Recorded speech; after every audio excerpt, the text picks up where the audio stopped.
Bonjour tout le monde. Aujourd'hui, on va entamer un nouveau chapitre qui est le chapitre des hémopathies malignes. Donc, on va commencer avec des généralités. On va voir comment faire la part des choses et la différence entre les différents groupes d'hémopathies malignes. Et comme ça, vous arriverez à faire la différence entre leucémie lymphome, leucémie aiguë et leucémie chronique, les syndromes lymphoprolifératifs et les syndromes myéloprolifératifs. Voilà. Donc, on va commencer avec c'est quoi une leucémie aiguë, c'est quoi un lymphome.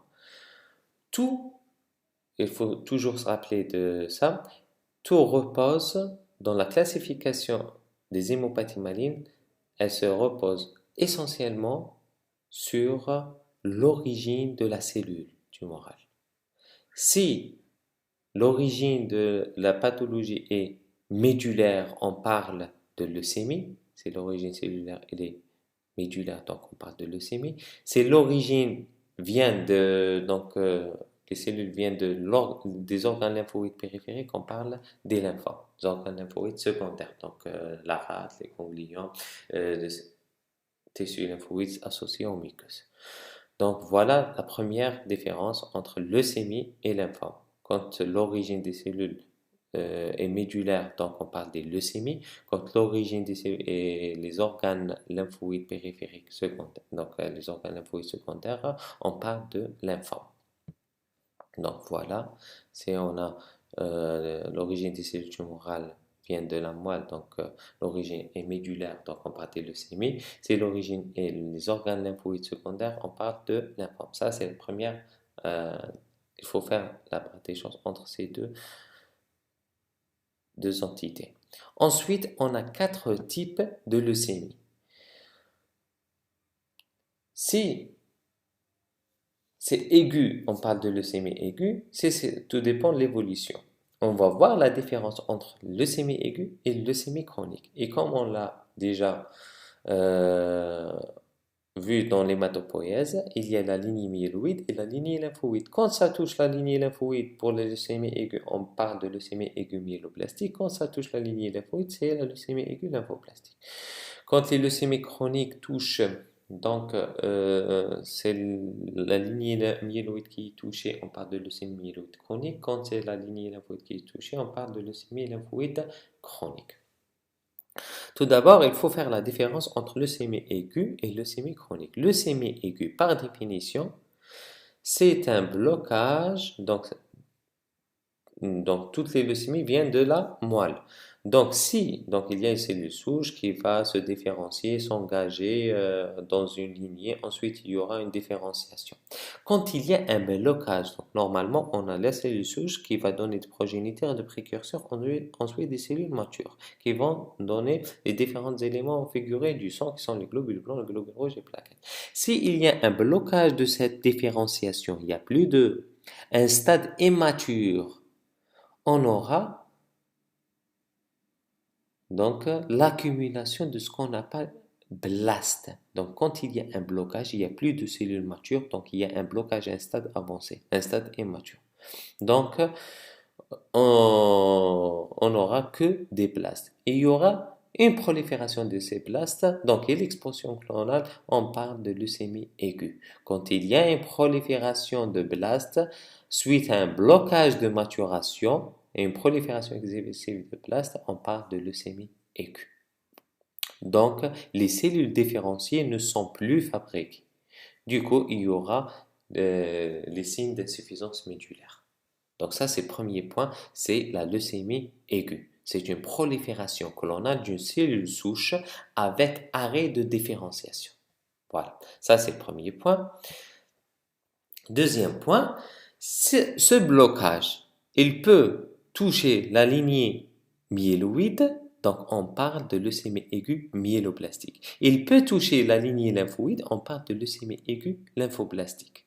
Vous voyez, donc sur ce schéma, que le blocage se situe à un stade précoce. Donc, on aura des cellules qui sont jeunes, il y aura prolifération de ces cellules jeunes qui ne sont pas différenciées. Donc, on aura l'accumulation de blastes au niveau de ce qu'on appelle l'expansion blastique. au niveau médullaire et ça va retentir, donc on n'aura plus de cellules fonctionnelles. C'est pour ça l'évolution elle est brutale parce qu'il y a un blocage de maturation, du coup il y a plus de cellules fonctionnelles, du coup il y a des manifestations cliniques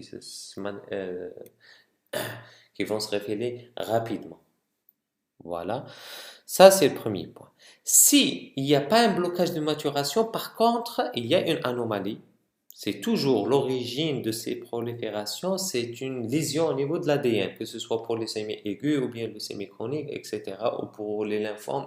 Toutes les sont la conséquence d'une anomalie au niveau de l'ADN, donc il y a une lésion au niveau de l'ADN. Donc, par contre, si on n'a pas un blocage de maturation et on n'a que la prolifération avec une différenciation qui va se faire le plus normalement, mais il y a une anomalie qui va induire une prolifération anormale, excessive. Par exemple, prolifération augmentée des granuleux. On va avoir ce qu'on appelle la leucémie myéloïde chronique.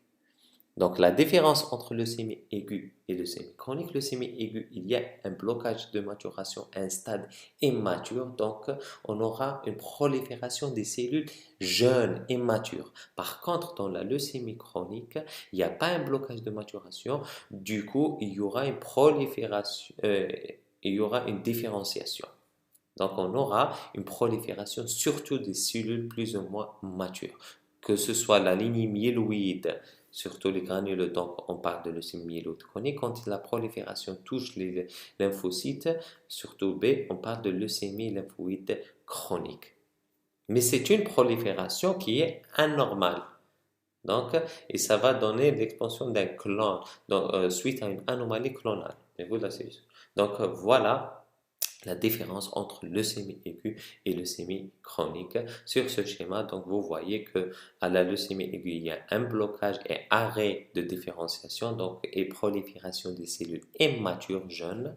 Et là, il n'y a pas un blocage de maturation, il y a une anomalie clonale qui va engendrer une prolifération qui est augmentée avec différenciation normale, ce qu'on appelle les leucémies chroniques. Cette évolution, elle est brutale parce qu'il y aura plus de cellules fonctionnelles. Là, il y a des cellules, donc l'évolution elle est chronique, elle s'installe progressivement, donc ce qu'on appelle la leucémie chronique.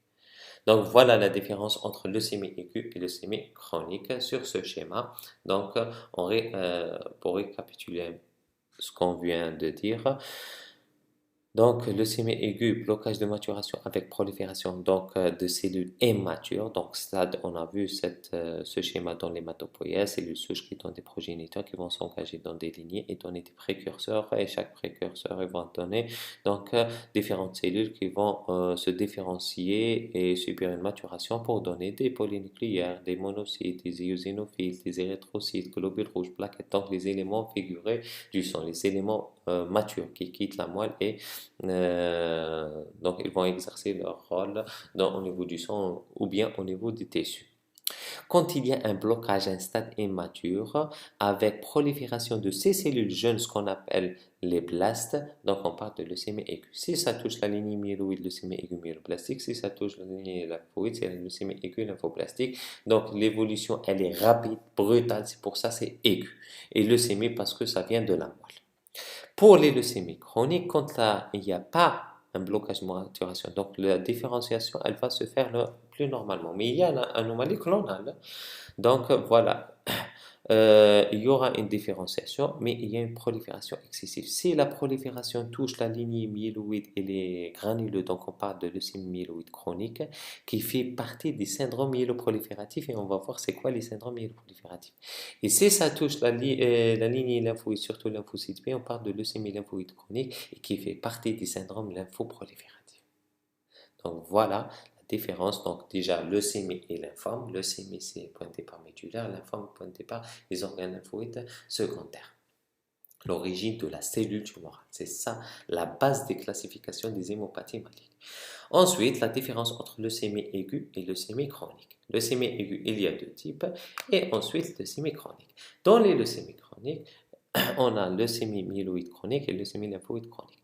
Ensuite, on a deux syndromes. On a le syndrome lymphoprolifératif et le syndrome myéloprolifératif. C'est quoi le syndrome lymphoprolifératif? Donc, le syndrome lymphoprolifératif regroupe les LLC et les lymphomes qui se développent aux dépens des organes lymphoïdes secondaires. Ça, c'est les syndromes lymphoprolifératifs. Et il y a les syndromes lymphoprolifératifs B, il y a les syndromes lymphoprolifératifs T. Et il y a les syndromes lymphoprolifératifs de bas grade, c'est-à-dire à petites cellules. Je répète à chaque fois, l'origine de la cellule. Les cellules sont de petite taille, donc on parle de syndrome lymphoprolifératif à petites cellules de bas grade, donc il est indolent, c'est pas agressif. Et il y a les cellules, les lymphomes de haut grade, généralement c'est des cellules de grande taille. Donc voilà les différents syndromes lymphoprolifératifs. Pour les syndromes myéloprolifératifs, qui est des prolifératifs myélo. Vous voyez? Donc myélo, c'est la lignée myéloïde. Prolifératif, il y a une prolifération excessive. Si la prolifération touche les granules, donc on parle de la leucémie myéloïde chronique. Si ça touche une prolifération, donc il y a une anomalie au niveau de cellules souches, donc au niveau de... C'est une hémopathie maligne et qui donne une prolifération excessive des érythrocytes, des globules rouges. Donc on parle de polyglobulés, c'est le contraire de l'anémie. Donc il y a une prolifération excessive qui n'est pas normale. Donc on aura une augmentation des globules rouges, de l'hématocrite et de l'hémoglobine, des trois, ce qu'on appelle la polyglobulie vraie. Donc ça, c'est la polyglobulie de Vaquez. Si ça touche la lignée plaquettaire, donc augmentation de la synthèse des plaquettes, on parle de thrombocytémie essentielle. C'est un syndrome myéloprolifératif. Si le tissu hématopoïétique est remplacé par de la fibrose, ensuite c'est la rate qui va prendre le relais de... Donc, elle va reprendre l'hématopoïèse. Donc, on parle de myélofibrose primitive ou splénomégalie myéloïde. Donc, c'est ça les différents syndromes myéloprolifératifs. La LMC, la polyglobulie de Vaquez, thrombocytémie essentielle et myélofibrose primitive. Il y a d'autres, on ne va pas rentrer dans les détails, c'est ça les quatre les plus importants. Donc vous voyez sur un schéma les différentes hémopathies myéloïdes. Quand le blocage se situe à un stade immature avec une prolifération de cette cellule immature, c'est-à-dire les places, on parle de leucémie. Ensuite, tout dépend le blocage. Si le blocage touche la lignée érythroïde, on parle de leucémie aiguë myéloblastique 6. On va voir ça. Ça permet de faire la classification de FAP, la classification des leucémies aiguës. On va voir ça en détail dans le cours des leucémies aiguës qui va venir après. Donc, si ça touche le mégacariocyte, ça, c'est pour avoir une idée, surtout. Mégacariocyte, donc, c'est la M7. Si ça touche les monoblastes, c'est M5. Si ça touche le blocage se situe au niveau des premiers, tout dépend où se situe le blocage. Si le blocage se situe à ce stade, promyélocyte, donc on parle de leucémie aiguë M3 promyélocitaire. Si les précurseurs granuleux, donc un stade avancé, donc M1 et M2, s'il y a une différenciation dans la M2, et un stade très avancé, donc c'est la indifférenciée. Donc voilà. Mais quand il y a une prolifération, donc là c'est tout ce qui est en orange, c'est les leucémies aiguës. Tout ce qui est en vert, c'est quand il n'y a pas un blocage de maturation. Donc la différenciation, elle va se faire le plus normalement. Par exemple, polyglobulée de Vaquez, c'est un syndrome myéloprolifératif, mais la prolifération, on aura des globules rouges. Donc il y a une différenciation qui va se faire. Mais une prolifération très importante des cellules, surtout plus ou moins matures. Donc voilà, surtout la prolifération des cellules matures. Donc on aura un excès de globules rouges. Il y aura une prolifération de toutes les lignées, mais sur le plan périphérique, on aura une prolifération, une augmentation des cellules matures. Donc, on aura un excès en globules rouges qui va donner un excès en hémoglobine, en hématocrite. Donc, c'est la polyglobulie de Vaquez. Et thrombocytémie essentielle quand ça touche les plaquettes. LMC surtout les granules.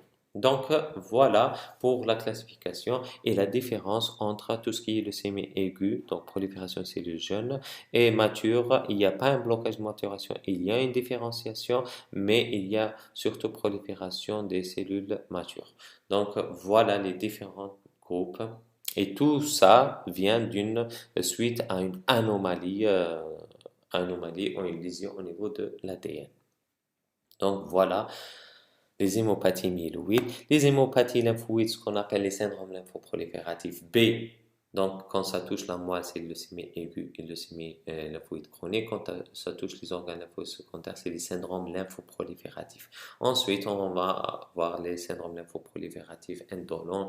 Tout dépend de l'origine de la cellule. Voilà. Et il y a les syndromes lymphoprolifératifs D. T. Donc, voilà schématiquement les différents groupes des hémopathies malignes. Ça, c'est pour résumer et introduire le chapitre des hémopathies malignes. Ce qu'il faut savoir, et j'espère que c'est clair maintenant, vous arrivez à faire la différence entre leucémie aiguë et les syndromes leucémie aiguë, les syndromes agressifs ou aigus et les syndromes chroniques. Voilà. Les leucémies aiguës, il y a le myéloblastique et lymphoblastique avec un blocage, prolifération des cellules immatures après un blocage de maturation. Pour les leucémies chroniques, que ce soit la LSC ou la LMC, il n'y a pas un blocage de maturation, mais il y a une prolifération de toute la lignée avec augmentation en nombre des cellules matures.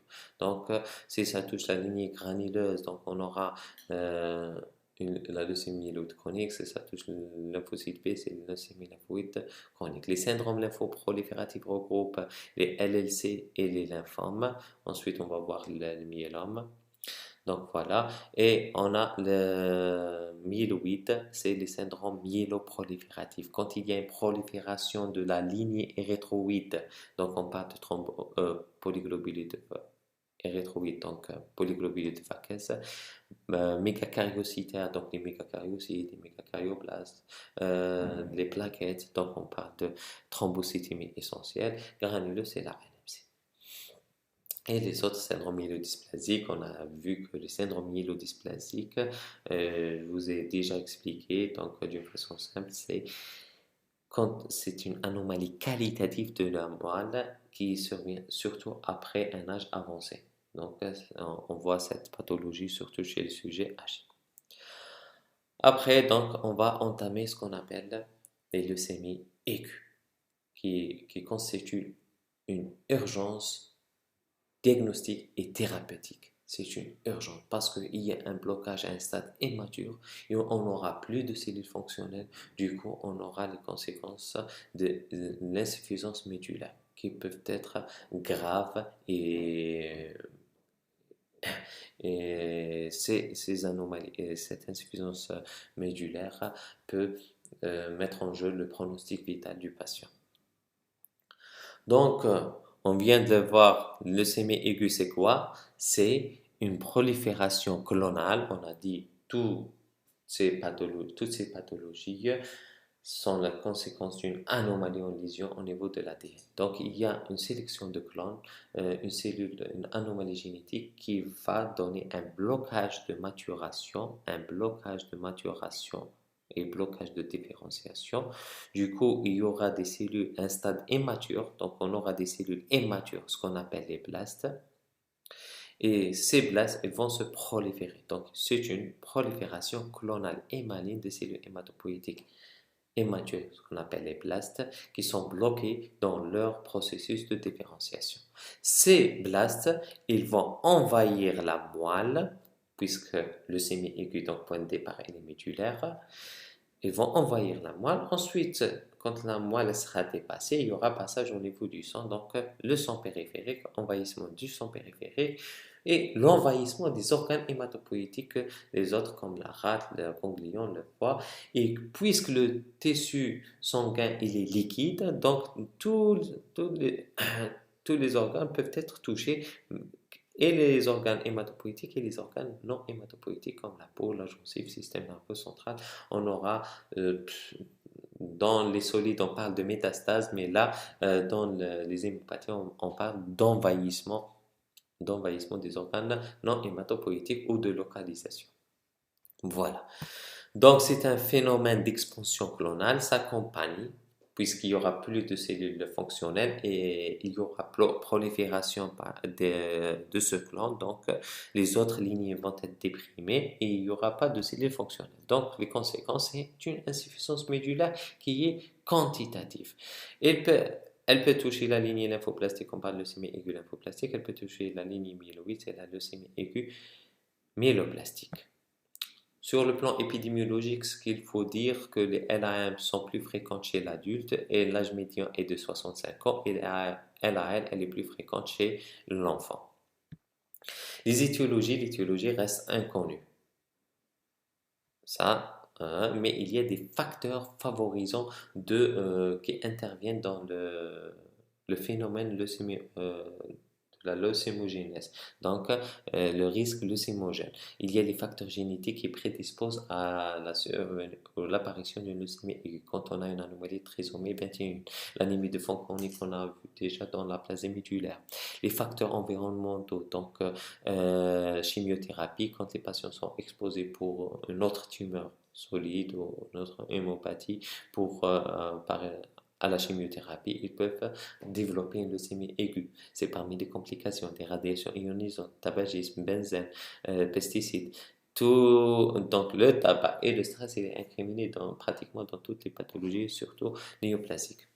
Les maladies préleucémiques, donc les syndromes myéloprolifératifs. Donc on a dit que les syndromes myéloprolifératifs, c'est une prolifération qui est un blocage. Parmi les complications des syndromes myéloprolifératifs, ils peuvent se développer vers une leucémie aiguë. C'est-à-dire, non seulement il y a la prolifération, à un stade, à un moment donné, donc il y aura un blocage de maturation. Donc il y a l'apparition d'une leucémie aiguë, apparition du clone leucémique, et on parle de leucémie aiguë, donc c'est parmi les complications du syndrome myéloprolifératif et du syndrome myélodysplasique.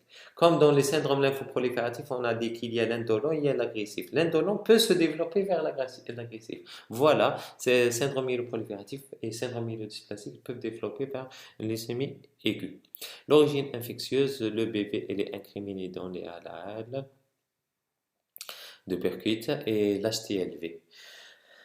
Voilà, sur le plan physiopathologique, donc on a dit que c'est une expansion clonale, donc prolifération très importante avec perte de la différenciation. Donc on aura accumulation des places. Les conséquences seront un envahissement médulaire. Du coup, on aura une insuffisance médulaire. Quelles sont les trois lignées? On a une anémie, c'est diminution des globules rouges, neutropénie parce qu'il y a dépression de la granulopoïèse, et thrombopénie parce qu'il y a dépression de... il y aura une thrombopénie parce que diminution de la synthèse des mégakaryocytes. Voilà.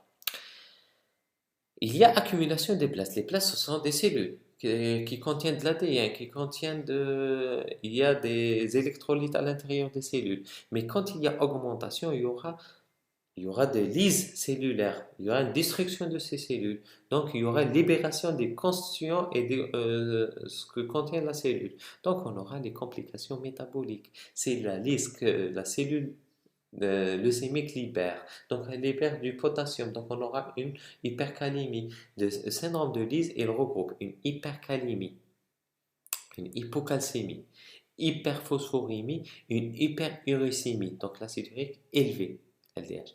Et puisque l'élimination est rénale, donc on aura jusqu'à l'insuffisance rénale, c'est le rein, il est dépassé. Et on a vu donc envahissement des organes qui est responsable du syndrome tumoral. Donc on a envahissement du sang, donc on aura une blastose périphérique. On aura donc envahissement des organes hématopoïétiques, on a les adénopathies, splénomégalie, c'est le syndrome tumoral hématopoïétique. Si ça touche les autres organes, on aura, par exemple, si ça touche la gencive, on aura une hypertrophie de la gencive. Donc, à partir de ce schéma, on peut déduire. Vous voyez, prolifération accrue, blocage. Donc, la survenue, elle est aiguë, apparition aiguë. Elle peut se manifester par les signes d'insuffisance médulaire, donc le motif de consultation, par les complications métaboliques, par le syndrome tumoral. Donc, ça, c'est les motifs de consultation, puisque c'est aigu. Ensuite, sur le plan clinique, vous voyez les signes d'insuffisance médulaire. Donc, le syndrome anémique, les infections, le syndrome hémorragique, On a les complications métaboliques. Si on est au stade d'insuffisance rénale, donc on aura les œdèmes du membre inférieur, etc. L'hypercalémie, des troubles du rythme cardiaque, etc. Les syndromes tumoral, on aura des adénopathies, des hypertrophies, de syndrome tumoral en général. Donc, vous voyez, à partir de ce schéma, on peut déduire la clinique, motif de consultation, la clinique, la biologie, etc. La biologie, donc, c'est la pancytopénie. Quand il y a une accumulation très, très importante, donc on peut avoir une leucopénie quand il y a une accumulation très importante. Puisque c'est des cellules sanguines qui sont nucléées et qui passent au niveau du sang, on parle d'hyperleucocytose. Mais c'est ni polynucléaire ni lympho, c'est des blastes. Donc voilà, on fait donc le frottis, donc on va trouver des blasts au niveau périphérique. Pour confirmer le diagnostic, on fait la moelle qu'on doit retrouver. Il y a un chiffre, c'est 20%. Quand les blasts dépassent 20% au niveau de la moelle, c'est une leucémie aiguë. Donc, pour les bilans des complications, si on a des complications métaboliques, donc on fait le bilan du LIS, de la liste tumorale. Bilan des complications, donc on recherche les signes de tolérance de l'anémie, les signes de gravité de la syndrome hémorragique, on recherche le syndrome infectieux. Voilà. S'il y a une localisation neurologique, on recherche les signes neurologiques, on recherche les signes cutanés, donc les localisations cutanées, ça c'est le bilan des complications.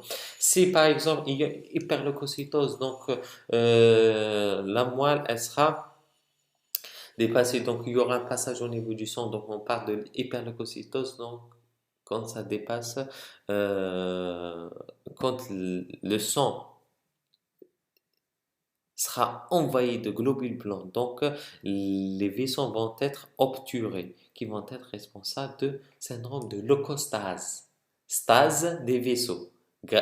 Secondaire à l'hyperleucocytose. C'est les globules blancs qui vont donner le stase. Et qui dit stase, donc obstruction des vaisseaux. Si ça touche les poumons, donc on aura un syndrome de détresse respiratoire. Si ça touche le vaisseau du cerveau, donc de l'AVC, souffrance cérébrale, etc. Donc voilà, vous voyez, c'est très important de connaître les mécanismes physiopathologiques, comme ça vous pouvez déduire tout le reste. Donc, voilà, on a vu le physiopathe et les conséquences. Donc, on va rapidement passer sur le reste. Donc, puisqu'une question de pathologie, donc on va voir l'étude clinique, circonstances découvertes, on a parlé des altérations d'état général, syndrome d'insuffisance sanguine, donc soit anémie, soit thrombopénie, soit neutropénie, donc syndrome infectieux, syndrome hémorragique ou bien syndrome anémique, les douleurs osseuses parce que l'expansion elle est médulaire, donc on aura une douleur au niveau de la moelle, des os, syndrome tumoral, soit des signes d'hyperviscosité qui sont secondaires, il y a une viscosité augmentée parce que stase par les leucocytes, donc hyperleucocytose, syndrome de liste tumorale. Quels sont les signes d'insuffisance médulaire?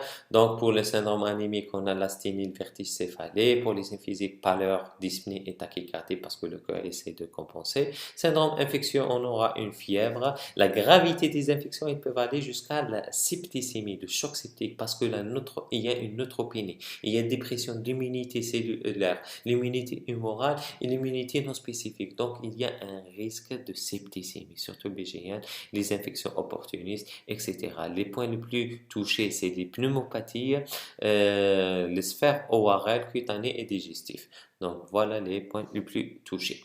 Et on a le syndrome hémorragique. Donc, l'hémorragie, il peut toucher l'hémostase primaire, ce qu'on appelle secondaire à la thrombopénie. Donc, on recherche un syndrome hémorragique primaire, donc ce qu'on appelle les purpura pétéchiales. Vous voyez, ça, c'est l'atteinte secondaire à la thrombopénie, c'est purpura pétéchiale. Très bien. On peut avoir un syndrome hémorragique plus grave. Plus grave. Donc voilà, plus grave. Donc ce qu'on appelle, on va avoir des hématomes, des ecchymoses associés à un saignement qui ne s'arrête pas. Donc c'est pas que l'hémostase primaire qui est touchée, c'est pas que la thrombopénie. C'est ce qu'on appelle, quand il y a un syndrome hémorragique grave dans la leucémie aiguë ou bien il faut suspecter la CIVD. C'est quoi la CIVD? Je vais ouvrir des parenthèses on va détailler un petit peu c'est quoi la CIVD parce que c'est très important. Vous aurez affaire à des malades qui présentent CIVD. Les CIVD, on ne la voit pas seulement dans les leucémies aiguës. Dans tout état inflammatoire, par exemple, quand le patient ou bien post-traumatique ou bien en gynéco-obstétrique, donc quand il y a un état inflammatoire, donc excès de stimulation, que ce soit des polynucléaires, des monos, donc il y a une libération des cytokines qui vont solliciter, donc stimuler la coagulation. Pour être simple, ils vont stimuler en excès la coagulation par libération de facteurs tissulaires, lésions vasculaires, etc. Donc voilà, et il y a par exemple dans la leucémie aiguë, surtout la leucémie aiguë promyélocytaire 3, la LAM3, la LAM3, donc elle a des grains, les places sont riches en grains, même des pathologies. Donc, ils vont libérer des facteurs procoagulants qui vont déclencher la coagulation. La coagulation, on aura la formation de microthrombées partout dans le corps. Donc, c'est une coagulation disséminée. Coagulation disséminée qui se fait au niveau vasculaire, ce qu'on appelle la coagulation intravasculaire disséminée, par la formation de microthrombées, donc déclenchement excessif de la coagulation avec diminution de fibrinolyse. Donc il y a un déséquilibre entre la coagulation et fibrinolyse. Donc il y aura formation de caillots partout. Qui dit formation de caillots, c'est-à-dire thrombose. Et ces caillots, qu'est-ce qu'ils vont consommer? Qu'est-ce qui va former ces caillots? C'est les facteurs de l'hémostase primaire qui sont essentiellement les plaquettes fibrinogènes, les plaquettes.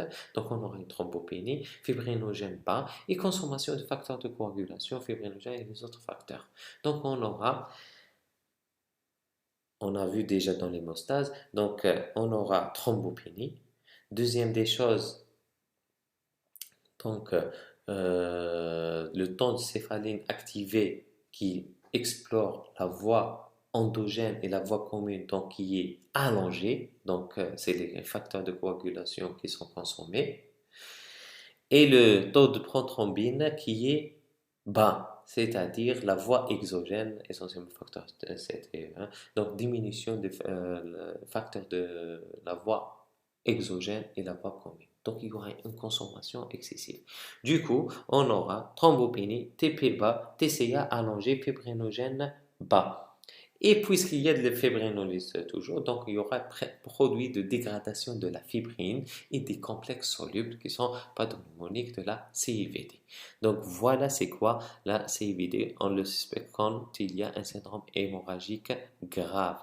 On peut avoir première étape qui est l'étape CIVD qui est compensée, on retrouve un syndrome hémorragique, l'hémostase primaire, quelques échémoses, etc. C'est pour ça, devant toute leucémie, il faut faire bilan d'hémostase à la recherche d'une CIVD biologique qui va se manifester après par un syndrome hémorragique qui est caractéristique, un syndrome hémorragique diffus avec associé de purpura pétéchiale, avec des échymoses, un saignement en nappe, en cardiographique. Donc, quand le patient en point d'injection, on voit que ça saigne et ça ne s'arrête pas, on fait suspecter la CIVD. Donc, voilà, c'est quoi CIVD et la gravité du syndrome des signes d'insuffisance médulaire, donc le syndrome anémique jusqu'à l'intolérance, syndrome infectieux jusqu'à choc septique et syndrome hémorragique jusqu'à la CIVD. Et bien sûr, les signes de gravité, on peut avoir des hémorragies cérébrales, hémorragies, c'est pour ça, en cas, on doit faire fonder la recherche d'hémorragie rétinienne, examen neurologique et la recherche de troubles neurologiques. Donc voilà les signes d'insuffisance médulaire. On a, deuxième point, c'est le syndrome tumoral. Dans la clinique, il y a des éléments d'orientation pour la classification de la leucémie aiguë. Donc, par exemple, on a déjà précisé un point. Le syndrome hémorragique CIVD, on peut l'avoir dans toutes les leucémies, différents types de leucémies, mais elle est spécifique de la leucémie aiguë. On la voit plus fréquemment dans la leucémie aiguë M3, premier leucytaire. Caractéristique de la M3, premier tableau, c'est la CIVD. Donc voilà. Par exemple, le syndrome tumoral, les adénopathies, les polyadénopathies, spllénomégalie, hépatomégalie, on les voit beaucoup plus dans les LAL parce que c'est des Donc, lymphoblaste, un zooanthropique pour les ganglions. Donc, on aura des adénopathies, patomégalie, splénomégalie. Également pour M4, M5, surtout les formes hyperleucocytaires.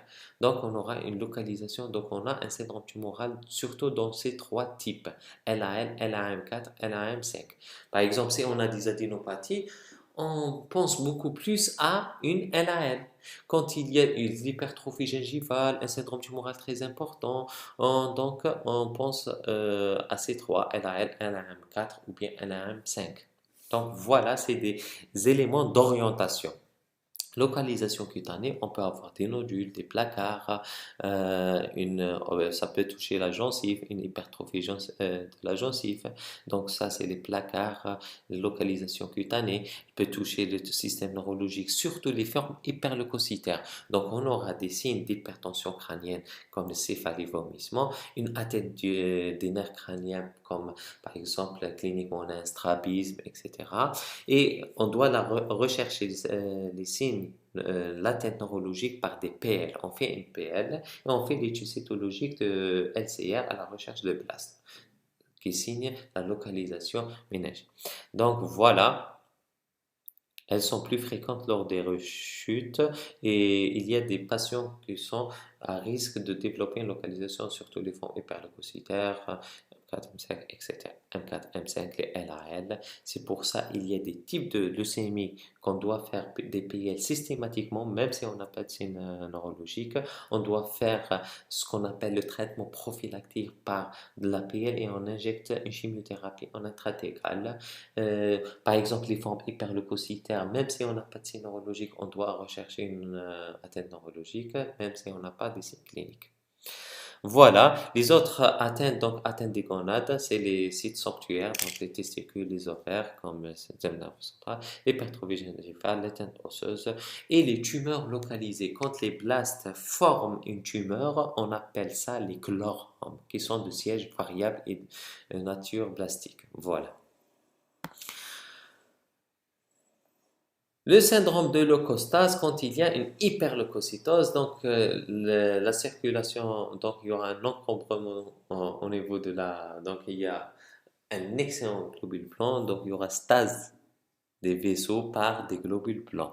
Donc ça peut toucher les vaisseaux cérébraux, ce qu'on appelle leucostase cérébrale, on aura confusion, agitation, coma jusqu'à l'AVC ischémique, leucostase pulmonaire, dyspnée cyanosémique, syndrome de distress respiratoire.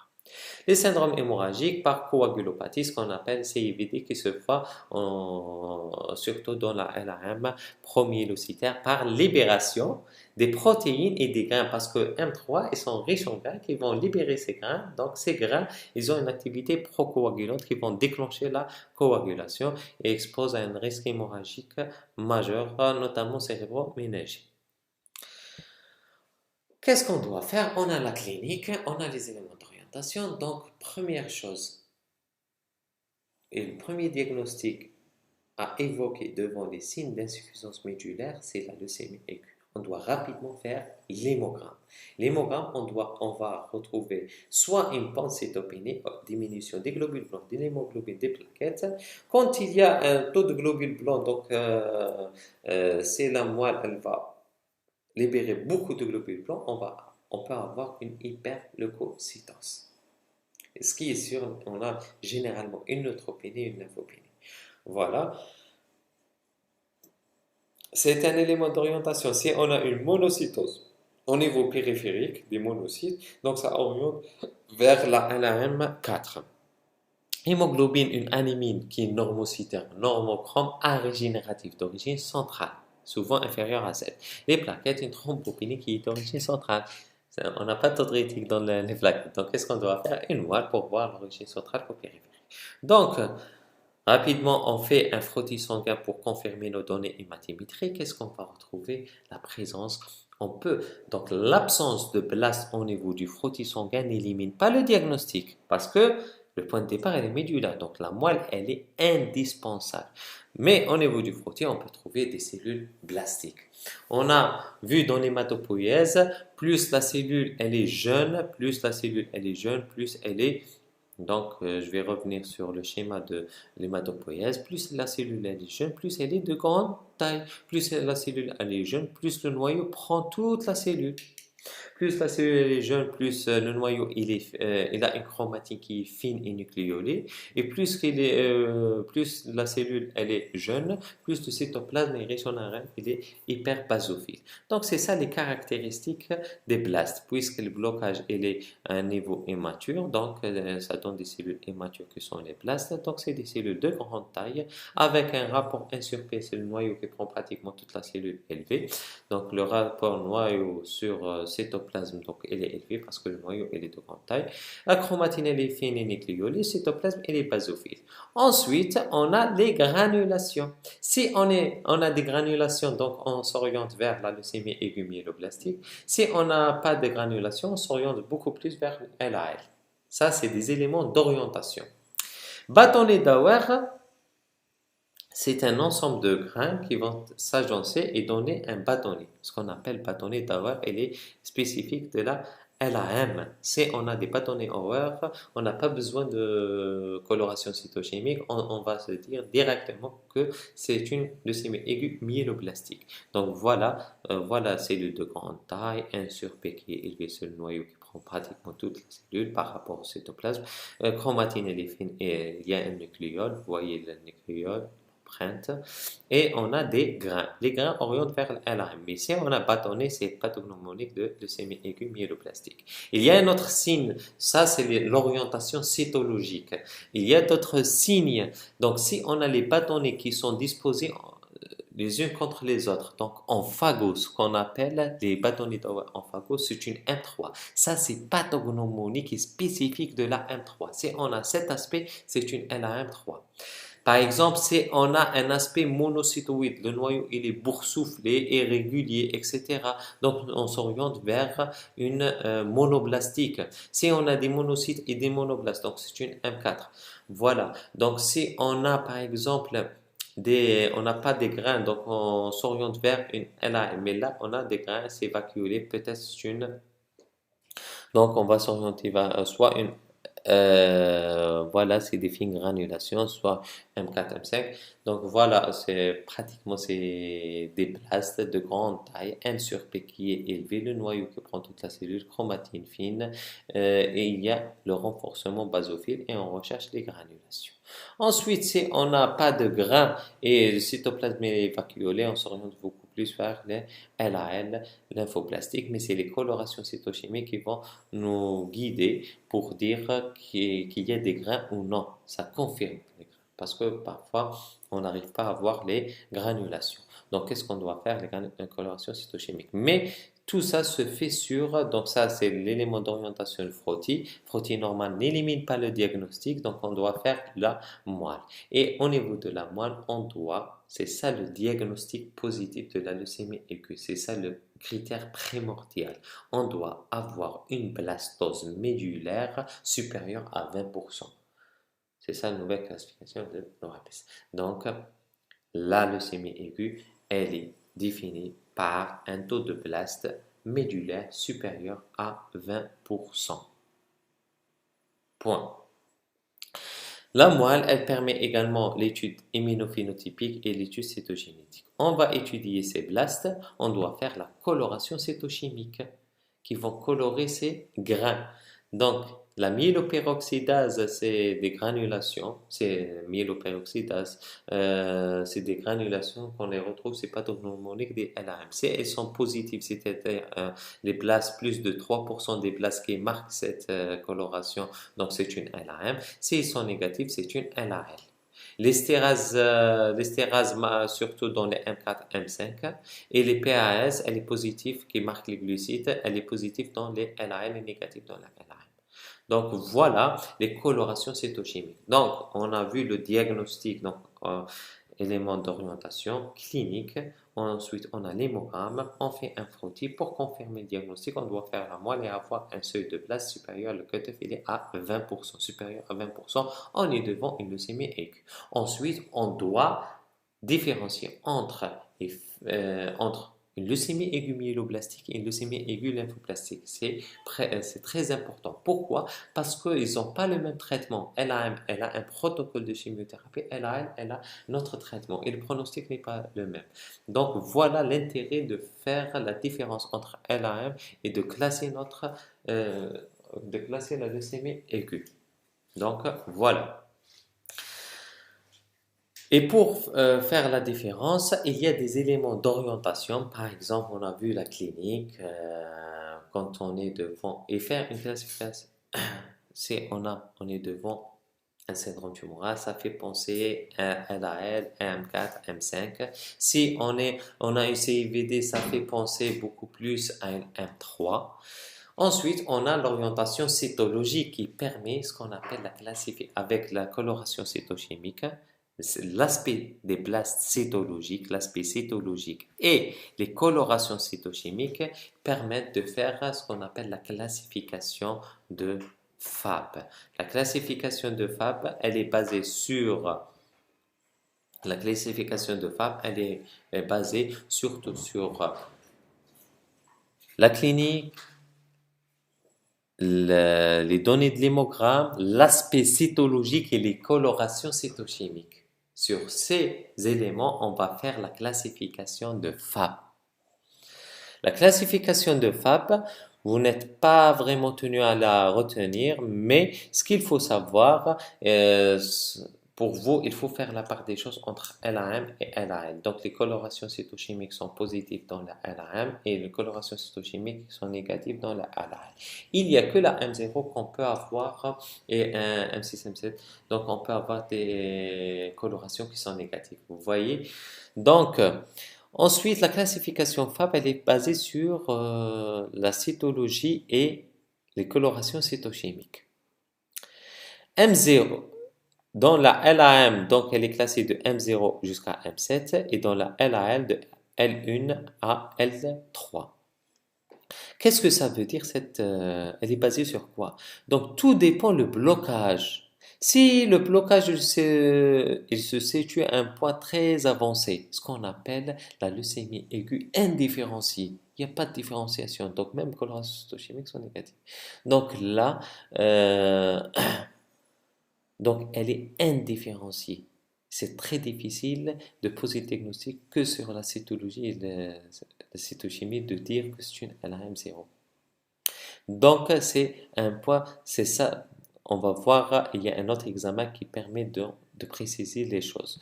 Donc si on est à un stade très avancé, c'est une M0. Si on est à un stade plus ou moins, donc on est à un stade avancé, et ça c'est très avancé là, quand le blocage il est au niveau myéloïde, c'est une leucémie aiguë indifférenciée. Si le blocage il est à un stade avancé, mais il n'y a pas une différenciation, donc il y a un blocage total, il y a même pas, il y a ni donc ce qu'on appelle M1, indifférencié, peu sans différenciation, c'est des myéloblastes à ce stade, mais sans différenciation. Si on a quelques PN, quelques cellules qui s'échappent au blocage, donc on aura plus de 10% de cellules matures. Donc on parle de M2 avec différenciation. Il y a les myéloblastes, il y a le blocage, il y a les blastes qui dépassent les 20%, mais il y a une différenciation. On parle de M2. Si M3, c'est le blocage, il est au niveau des premiers leucocytes. Donc c'est une M3, c'est premier leucocytaire. Elle est très facile à reconnaître par les bâtonnets d'Auer en phago. Très bien. Ensuite, vous voyez M2. Et ça, c'est M3, c'est les bâtonnets d'Auer en phago. Je ne sais pas si vous arrivez à voir, mais on a vu déjà une image pathognomonique. Là, voilà, je la repasse. Voilà. Ensuite, on a la M4 et M5. Si le blocage est au niveau de la lignée myélomonoblastique, si le blocage est au niveau, on n'a que les monoblastes. On n'a que les monoblastes. On n'a que les monoblastes. Donc, à ce stade, donc c'est une M5. Si on a des myéloblastes, stade avancé, donc des myéloblastes, avec des Ah, je m'excuse, hein. Donc, j'ai compris. Donc, voilà, je reviens. Si on n'a que des monoblastes, c'est une M5. Donc, voilà. Si on n'a que des monoblastes, donc c'est une M5. Si on a des monoblastes avec des monocytes, c'est une M4. Voilà, M4, M5. M6, c'est le blocage au niveau des érythroïdes. C'est ce qu'on appelle l'érythroïde pur. Il y a différents types, on ne va pas rentrer dans le détail, mais quand il y a un blocage des érythroïdes, on parle de LRM6. S'il y a un blocage au niveau des mégakaryocytes, c'est une M7. Donc voilà la classification de FAP. Elle est basée sur le site de blocage. On a déjà dit ça, c'est tout dépend de l'origine de la cellule. C'est la cellule à un stade très avancé, c'est indifférencié M0. C'est un stade avancé, mais il n'y a pas de différenciation, donc blocage au niveau de ces myéloblastes. Donc on parle de M1. S'il y a des myéloblastes, il y a quelques cellules qui s'échappent à ce processus de blocage, donc on parle de M2. Si le blocage est au niveau de promyélocyte, donc à ce stade, donc le blocage il est là, donc on parle de M3. Si le blocage est au niveau de monoblastes, il n'y a que des monoblastes M5. S'il y a des myéloblastes avec des monocytes, on parle de M4. Si le blocage est au niveau des érythroïdes, donc on parle de M6. Mégakaryocytes, c'est M7. Donc voilà les différentes donc, l'intérêt de cette classification, par exemple, M3, elle est de très bons pronostics. M6, M7, M0, c'est de mauvais pronostics. Et on va voir pourquoi mauvais, bon pronostic, la différence. Il y a des particularités. Voilà les éléments d'orientation. Par exemple, M2, on trouve des chlorons fréquents. La M3, on trouve la CIVD. Voilà. M4, M5, on trouve la CIVD, les atteintes cutanées, le syndrome tumoral. Donc voilà les particularités de les éléments d'orientation. Ça, c'est la cytogénétique. On va la voir après. Donc voilà, les colorations cytochimiques sont positives, sauf dans la M0, M6, M7 qui posent vraiment problème. Et il faut qu'il y ait donc des bons cytologistes qui permettent de faire la différence entre ces différentes entités. Et pour la LAL, si on a des petits lymphocytes, donc coloration cytochimique qui est négative, on a des petits lymphocytes, des lymphocytes de la même taille. Donc on parle de L1, des petits lymphocytes de même taille homogène L1. Il y a des grands et des petits lymphocytes. Donc je parle de lymphoblastes. C'est pas lymphocyte. Donc, c'est des petits lymphoblastes donc, et de homogènes, donc L1. C'est des petits et des grands, donc il y a une variabilité entre la taille de ces cellules. Donc, on parle de L2. Si on a les vacuoles, ce qu'on appelle L3 ou type de Burkitt. Donc, voilà les différents types selon la classification FAB, qui est basée surtout sur la cytologie et la coloration cytochimique. Ensuite, actuellement, il y a un examen qui a un intérêt diagnostique et qui précise avec exactitude le type de la leucémie, ce qu'on appelle l'immunophénotypage, la cytométrie en flux ou bien l'étude immunologique. Donc, on l'a déjà expliqué, l'immunophénotypage, il permet de détecter des antigènes qui se retrouvent sur la surface des cellules. Chaque cellule a ses antigènes. Ces antigènes sont collés à la paroi. C'est l'identité de la cellule. Ce qu'il faut savoir que plus la cellule jeune, il y a des marqueurs qui sont sur la surface, plus on avance, il y a des marqueurs qui disparaissent et il y a d'autres marqueurs de lignée spécifiques à la lignée qui apparaissent. Voilà la spécificité. Donc, on doit connaître ça pour... Donc, il y a les cellules, les marqueurs de jeunesse, donc on les retrouve que dans les cellules jeunes, les plus jeunes. C'est les cellules de jeunesse qui vont nous dire que réellement c'est des blastes.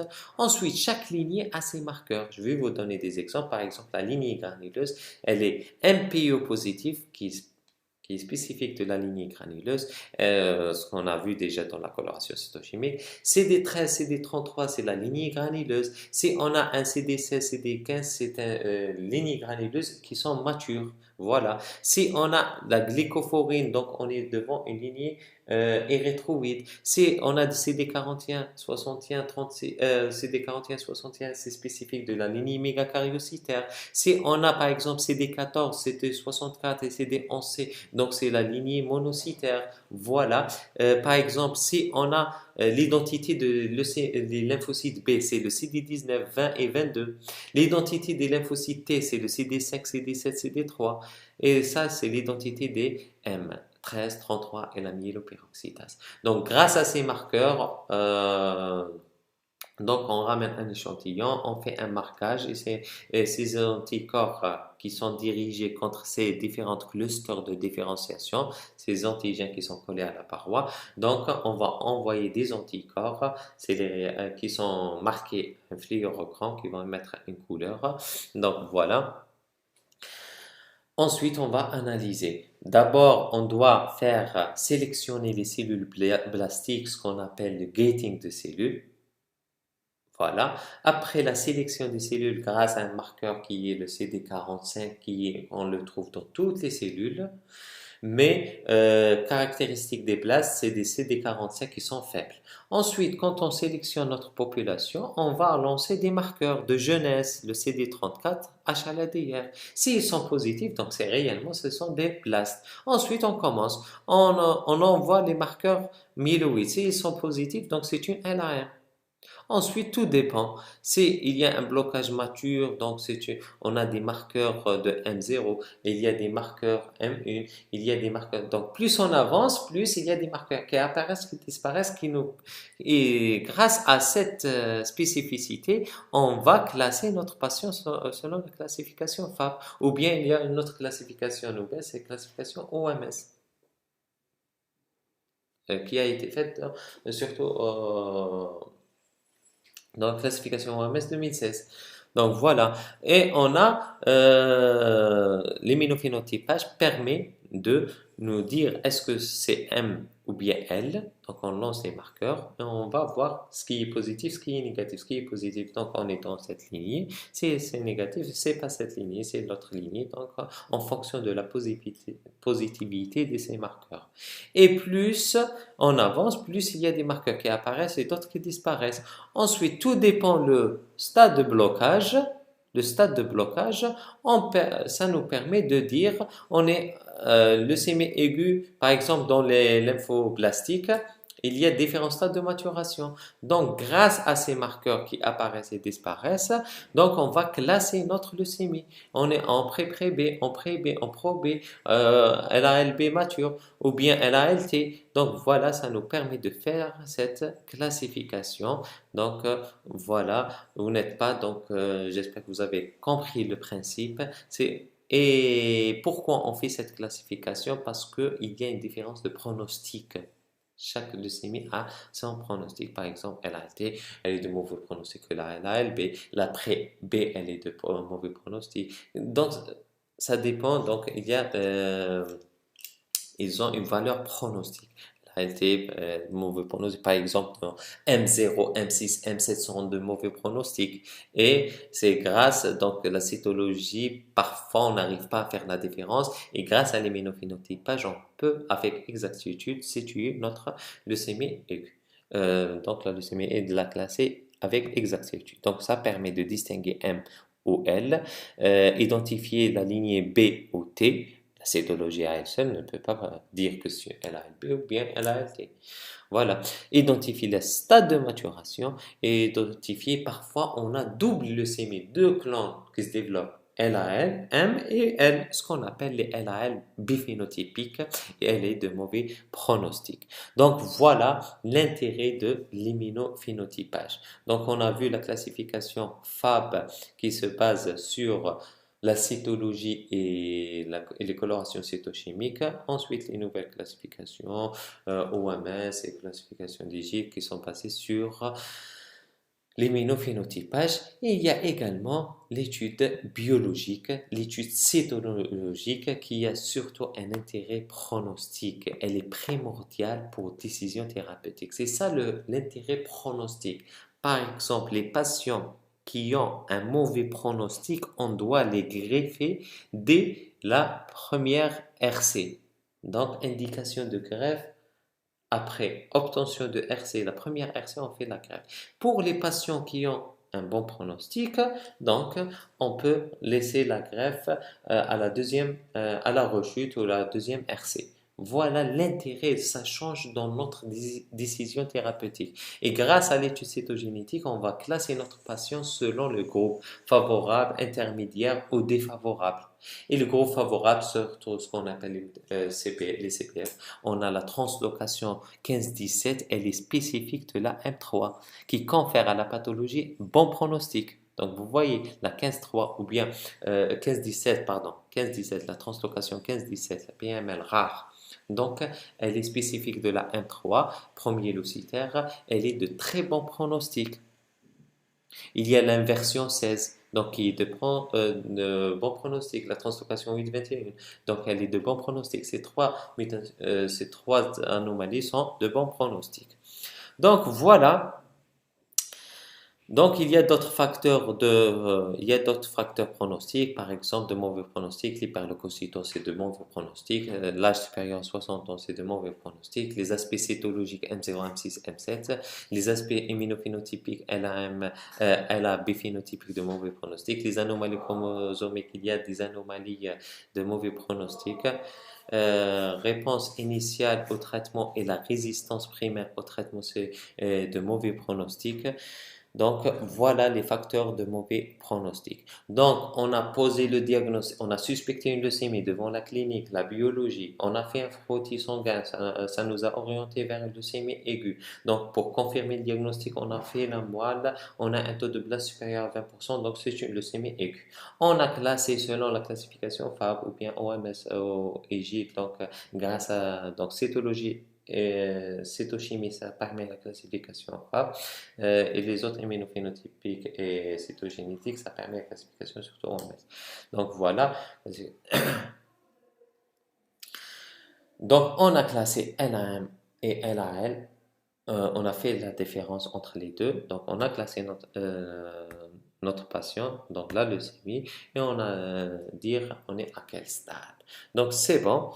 On va faire et bien sûr, il ne faut pas oublier, c'est pour ça la clinique, la biologie, il faut avoir le maximum d'éléments. Donc, il y a des éléments d'orientation.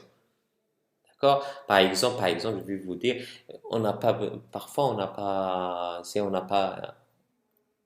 pas les moyens de faire la translocation 15-17 ou bien de faire l'immunophénotypage.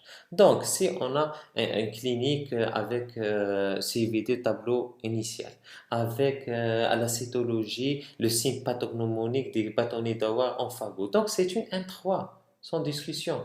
Donc voilà, sans faire la 15-17, translocation 15-17, ou bien si on n'a pas les moyens, c'est bien toujours de les faire parce que maintenant la classification des leucémies elle est basée sur la clinique, l'hémogramme, euh, la biologie, donc médiologramme, l'aspect cytologique, l'immunophénotypage et la cytogénétique. Donc il faut l'ensemble des arguments pour être sûr de notre classification. Ensuite, on a classé notre patient, donc on va faire le bilan d'extension. On recherche systématiquement un foyer infectieux par une radio, donc bilan des complications et bilan d'extension. Bilan d'extension, on recherche le syndrome tumoral par une radiographie téléthorax, échographie et on recherche d'autres localisations, un examen complet. Et pour les formes, on suspecte une atteinte neurologique. On fait, donc il y a des formes. Donc, on fait une ponction lombaire à la recherche d'une atteinte neurologique. Ensuite, on a le bilan des complications. Les complications infectieuses, on doit faire rechercher le foyer infectieux. On recherche les signes d'intolérance de l'anémie. On recherche les complications hémorragiques, thrombopénie. On fait le fond de la recherche d'hémorragie rétinienne. Ensuite, on a bilan d'hémostase à la recherche de CIVD. On a défini la CIVD par toute plaquette bas, TP bas, TCA allongé, fibrinogène bas et surtout produits de dégradation, présence de produits de dégradation de la fibrine, PDF et les complexes solubles positifs. Donc voilà pour la CIVD. Et ensuite, on a bilan des produits de dégradation fibrinogen. Donc voilà. Ensuite, on a le syndrome de Lise. On doit faire un bilan biochimique à la recherche du syndrome de Lise. Quand on fait le bilan des complications, on entame le chapitre du traitement. Avant de traiter, on doit faire le bilan préthérapeutique. Donc, on fait un groupage, on fait une sérologie RAI parce qu'on va transfuser notre patient, c'est le bilan pré-transfusionnel. On fait un bilan rénal, bilan hépatique, ionogramme, etc. parce qu'on va utiliser de la chimiothérapie qui est métabolisée essentiellement au niveau du foie et éliminée au niveau des reins. On fait électrocardiogramme, échographie cardiaque à la recherche d'une souffrance myocardique qui contre-indique les anthracyclines qui fait partie de la chimiothérapie. La leucémie aiguë constitue une urgence thérapeutique parce que le début est brutal et il y a les signes d'insuffisance sanguine. Donc, on doit faire rapidement l'hémogramme avec protéines et poser le diagnostic rapidement et surtout traitement symptomatique, ensuite orienté vers une structure spécialisée. Vous devez connaître le traitement symptomatique. Donc, traitement symptomatique, c'est traiter les complications. Si on a une anémie, donc on doit transfuser par des globulaires phénotypés. Le seuil transfusionnel, c'est 7. Si on est à 7, il faut transfuser.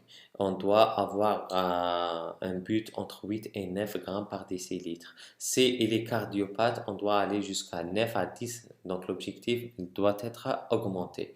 Il faut donner des globulaires phénotypés afin d'éviter les risques d'immunisation parce que le patient va être polytransfusé. Le syndrome hémorragique, donc le seuil transfusionnel, il est entre 20 000 et 30 000. Si on a un syndrome hémorragique, il faut transfuser. Si on est en dessous de 20 000 ou 30 000, donc on doit transfuser. S'il y a des signes de gravité, il faut transfuser. Donc on donne transfusion de CUP et de CSP, mais de préférence CUP parce que ça provient d'un seul donneur. Les corticoïdes à dose hémostatique, c'est donner des corticoïdes à faible dose qui vont agir surtout sur l'hémostase primaire, ils vont agir sur la paroi vasculaire. Ils ont une action sur la paroi vasculaire. On donne du dicinone, etc. Les antifibrinoïdes.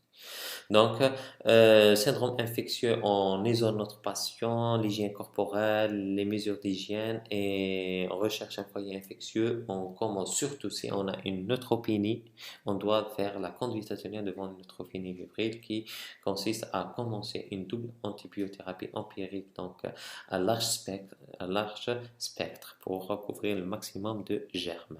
Les complications métaboliques, il y a de l'hyperuricémie. Donc, pour diminuer la viscosité du syndrome de Lise, il faut hyperhydrater. Si on a une hyperuricémie, il faut l'allopyrène pour diminuer l'acide urique. Si on a une hypercalémie, on donne un chélateur qui est caïxalate.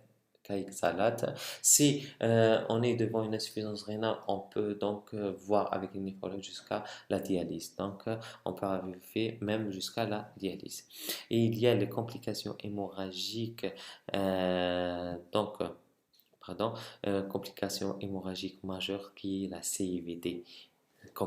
Je répète encore une fois, la complication majeure du syndrome hémorragique, surtout M3. M3, il est de très bons pronostics. Le problème, c'est le stade initial. Si on gère l'urgence, et je crois qu'il peut se faire, le traitement d'urgence doit se faire dans n'importe quelle structure en urgence. C'est pour ça que vous êtes tenu à connaître le traitement symptomatique et de connaître comment poser le diagnostic, surtout les choses qui sont urgentes. La CVD, coagulation intravasculaire disséminée. Donc, on a un syndrome hémorragique suspect. Donc, il y a une thrombopénie. On fait un bilan d'hémostase d'orientation. Donc, TP bas, TCA allongé, fibrinogène bas. Donc, ça nous oriente vers un CIVD. Si on a les autres réactifs de la CIVD qui sont PDA, produits de dégradation de fibrinogène, donc on a on a PDF qui sont positifs et complexes positifs, donc c'est une CVD. On doit commencer le traitement. Qu'est-ce qu'on doit faire? On transfuse par des plaquettes. Donc, on va ramener ce qui manque. Il manque des plaquettes, on ramène des plaquettes. Il manque des facteurs de coagulation. On doit ramener les facteurs. On trouve tous les facteurs dans les PFC, produits frais congelé, plasma frais congelé. Voilà. Donc voilà, le but du traitement, c'est préserver le pronostic immédiat par le traitement des complications qui consiste en traitement symptomatique, obtention d'une rémission complète elle est définie par disparition du syndrome tumoral, l'examen clinique normal, l'hémogramme normal, moins de 5% de place, et obtenir une guérison par la greffe de moelle osseuse si on a un donneur HLA compatible. Le traitement spécifique, donc vous allez, après avoir jugulé l'urgence, vous allez orienter le patient en structure spécialisée, donc là on va commencer la chimiothérapie. Le traitement de la leucémie aiguë consiste à un traitement d'induction pour réduire la masse et restaurer l'hématopoïèse. Traitement de consolidation, donc après avoir obtenu la RC, on doit consolider pour réduire la maladie résiduelle qu'on ne voit pas.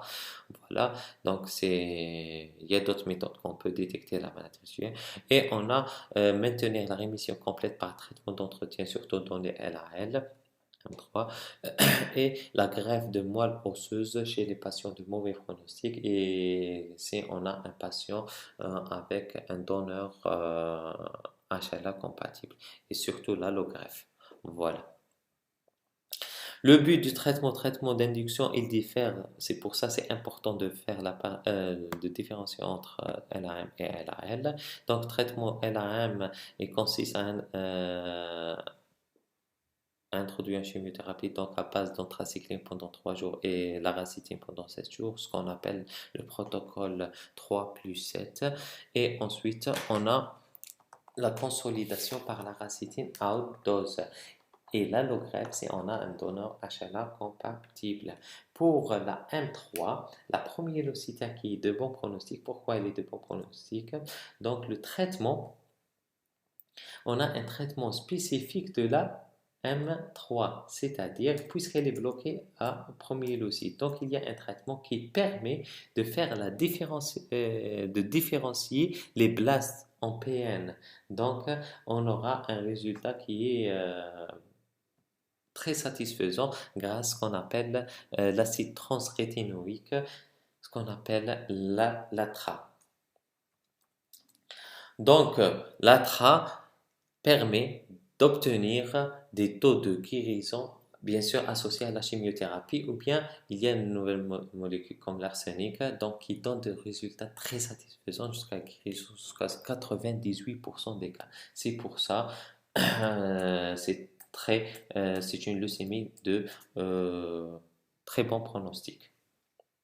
Pour LAL, c'est le même principe, donc il y a induction, mais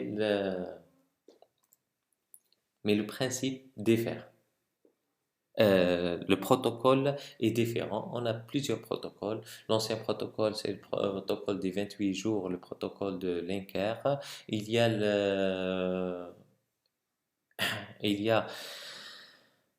le protocole Graal plus intensif, il y a le protocole FRAL, il y a plusieurs protocoles. Donc, ce qu'il faut savoir dans le traitement, il y a l'induction, il y a la consolidation, il y a l'entretien. Et il ne faut pas oublier la prophylaxie ménagée par injection intrathécale de la chimiothérapie.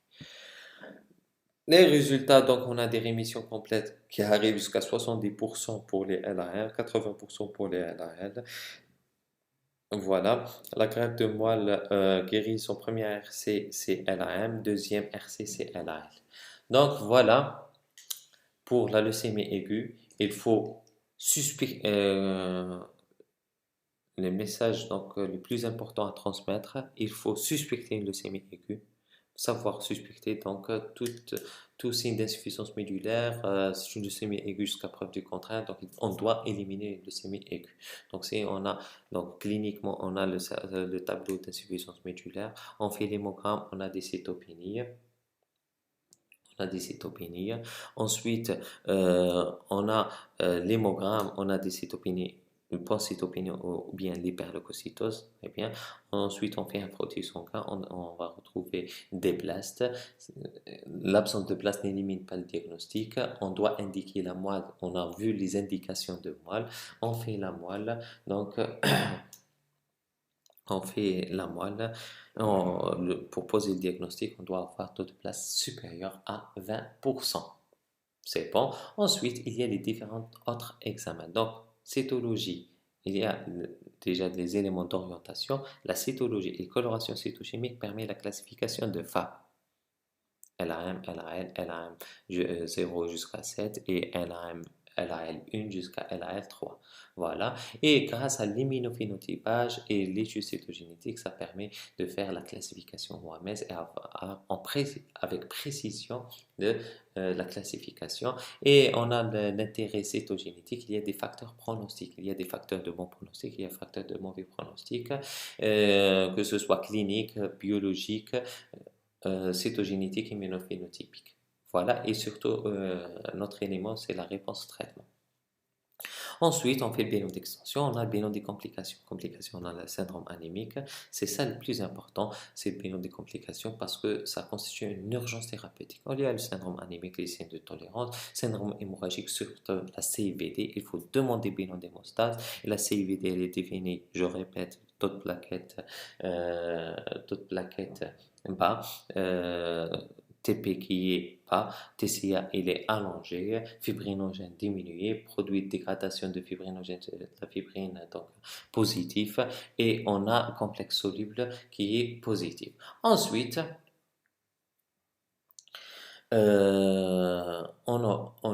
donc on élimine la CVD. Si on a la CVD, donc on va traiter selon les complications. Les complications infectieuses, on doit rechercher le foyer infectieux. Les complications métaboliques, les liées à leucostase, recherche d'atteinte neurologique. Quand on finit avec une complication, on fait bien pré-thérapeutique et on commence le traitement en urgence, surtout le traitement d'urgence. Donc l'anémie en transfuse, thrombopénie en transfuse, CIVD on rajoute, on transfuse également PFC, CSP. Si on a un syndrome infectieux, on isole le patient. Si on a une neutropénie fébrile, donc double antibiothérapie à large spectre. Si on commence l'allopérino pour diminuer l'hyperhydratation. Si on a une hypercalémie, on jugule l'hypercalémie, des troubles ioniques. Si on a une insuffisance rénale, on va voir si l'hyperhydratation, elle va régler l'insuffisance rénale. Donc peut-être il n'y a qu'une insuffisance rénale fonctionnelle. Si on est à une insuffisance rénale qui dialyse, on doit dialyser le patient. Donc ça, c'est le traitement symptomatique. Ensuite, le traitement spécifique, il est basé surtout sur la chimiothérapie, une induction pour réduire la masse tumorale et rétablir l'hématopoïèse. L'objectif, c'est d'obtenir une rémission complète, c'est-à-dire un examen clinique normal, un hémogramme normal et un taux de place au niveau de la moelle, parce qu'on refait la moelle pour évaluer, doit être inférieur à 5%. Une fois donc on est en RC, on doit faire un traitement de consolidation pour détruire la maladie résiduelle. Ensuite, pour maintenir cette réponse, on doit avoir un traitement d'entretien, surtout dans les LRL. Et surtout chez les formes de mauvais pronostic, la greffe de moelle osseuse si on a un donneur compatible. Et chez les patients plus ou moins jeunes, on ne va pas greffer un patient de 75 ans. Voilà. Et si on a bien sûr un donneur compatible, surtout c'est l'allogreffe. Donc voilà, et on a les taux de réponse. Et le traitement spécifique de la LM3, c'est la traque qui permet des guérisons jusqu'à 98%, des RC jusqu'à 98% des cas. Donc voilà. Et ensuite, la surveillance du patient. J'espère que ça a été clair et que vous arrivez à faire la différence entre les différents groupes des hémopathies malignes. On a commencé avec les leucémies aiguës. On va voir dans les prochaines séances leucémie lymphoïde chronique et leucémie myéloïde chronique. Ben, merci pour votre attention et à la prochaine séance. Inch'Allah, صحة فطوركم صحة رمضانكم.